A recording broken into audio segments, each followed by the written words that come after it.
Et donc j'y associe Jean-François Césarini qui travaille avec moi au sein du groupe QPV sur ce sujet.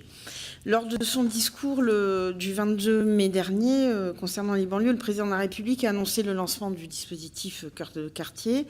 Ce dispositif, c'est le pendant de celui du dispositif Cœur de ville que vous avez mis en place afin de repenser nos centres-villes à la fois sur la mobilité, le logement, le commerce et l'économie. Nous n'avons pas trouvé en fait de texte officiel depuis cette annonce sur le contenu de cette démarche. À part un article concernant sur le site de la Caisse des dépôts où l'on peut lire que l'ANRU se prépare au lancement cet été de l'opération Cœur de quartier. Nous avons travaillé nous-mêmes sur des propositions pour alimenter et enrichir cette idée que nous trouvons féconde. Nous ne voulons pas que les centres-villes car nous ne voulons pas que comme pour les centres-villes avec cœur de ville, nous voulons que dans les quartiers, on puisse parler aussi de commerce, d'habitation, d'économie et de mobilité, et pas seulement de rénovation urbaine et de logement social. Si les deux démarches sont parallèles et qu'elles proviennent d'une même vision que nous partageons, alors il nous faut aborder tout ce qui fait ville. Le problème de nos banlieues peut se résumer au fait qu'elles soient monoactivités, essentiellement autour de l'habitat, comme les villages dortoirs de notre ruralité. Ce qui fait ville, c'est justement le mélange des services publics, de transport, de commerce et d'économie.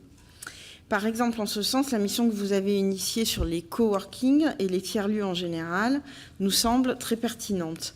Nous savons qu'elle réfléchit aussi à leur création et à leur soutien dans nos quartiers politiques de la ville.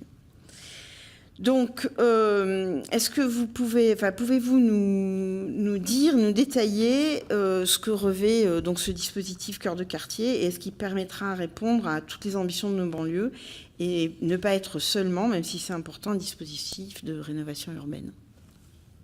Merci beaucoup, chers collègues. Alors, Madame David, vous évoquez donc la question Cœur de quartier. Non, pardon, voilà, vous aviez une dernière question qui était la question des collèges et des classes des collèges. Où est-ce que... Cartes scolaires. Moi, mon point, là aussi, les cartes scolaires, les collèges de savoir, et Grenoble en est un terrible exemple, de savoir où est-ce qu'il faut reconstruire suite à cet événement qui s'est passé il y a plusieurs mois maintenant. Bon, est-ce qu'il faut... Je pense qu'il n'y a pas de réponse là aussi magique. Ça dépend du territoire. En revanche, ce dont je suis sûr, c'est que ce qu'on a fait sur la réintroduction, notamment du latin et du grec et des classes bilingues, va dans le bon sens. Parce que vous aviez des cas où c'est le collège qui était dans le quartier qui faisait justement ce latin-grec ou cette classe bilingue. Et on a tous des expériences où vous aviez des parents d'élèves qui venaient voir en disant bah, c'est dommage que ça a été fermé parce que moi j'envoyais mes enfants là-bas parce que j'avais tel type de cours qui n'était pas dispensé ailleurs. Ce qui est sûr, c'est qu'il faut faire cette mixité. Alors après, ça va dépendre des cas de figure. Vous avez des cas de figure où le collège sera en périphérie, d'autres en plein dedans et d'autres à l'extérieur. Je pense que celui qui est le mieux à estimer cela, ça reste le maire de la commune, avec les élus locaux du département notamment, mais ça reste le maire de la commune qui sait le mieux où est-ce qu'il faut le faire. Je ne pense pas qu'il y ait de réponse magique, si je puis dire, à cela. Les derniers points donc concernés cœur de quartier. Alors cœur de quartier, pour moi c'est assez simple. Ça part donc de la philosophie d'action cœur de ville. Action cœur de ville, la philosophie c'est de se dire on part du projet monté par les élus et notamment le maire. On part de ce projet-là et notre rôle, c'est d'accompagner ce projet. Donc, Action Cœur de Quartier, c'est vraiment un changement. C'est ce changement de la gestion administrative qu'on appelle de nos voeux. C'est d'arrêter de se dire, on va dire à toutes les communes, donc là, les 222 villes moyennes, comme on dit, qui n'ont rien de moyen sauf leur nom, mais on va leur dire, nous, on décrète qu'il faudrait faire ça, ça, ça et ça pour renouveler votre cœur de ville.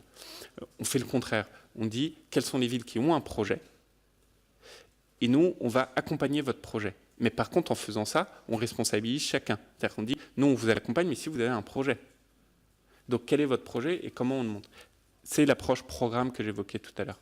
L'action cœur de quartier, ça répond en fait au même objectif, à la même philosophie d'action. C'est comment demain, avec l'ANRU, dans cette réhabilitation, on part de ces projets-là, qui est le projet de réhabilitation urbaine, logement, et qui peut être accompagné d'un projet de rénovation, de revitalisation économique, un projet d'inclusion en termes de mobilité ou autre. Et donc, quand on parle d'action cœur de quartier, on est vraiment d'abord et avant tout dans un volet de démarche, c'est-à-dire quelle est la nature de l'intervention qui est la nôtre, qui ne doit désormais être guidée que par un seul objectif, c'est à quelle date et comment on fait émerger justement le retour des grues dans les quartiers où il n'y en avait pas assez.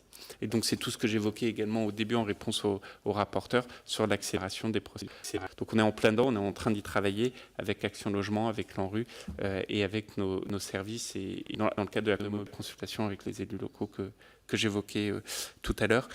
Et on peut imaginer en effet des solutions innovantes. Vous évoquiez la mission que j'ai confiée à Patrick Lévy-Vetz de la Fondation Travailler Autrement sur le coworking, qui concerne aussi tous les territoires, mais qui, je trouve, est là aussi un bel exemple de se dire comment demain l'aménagement de notre territoire peut être peut-être pensé un tout petit peu différemment en utilisant des facilités nouvelles que beaucoup de territoires ont déjà utilisées et qu'on pourrait dupliquer.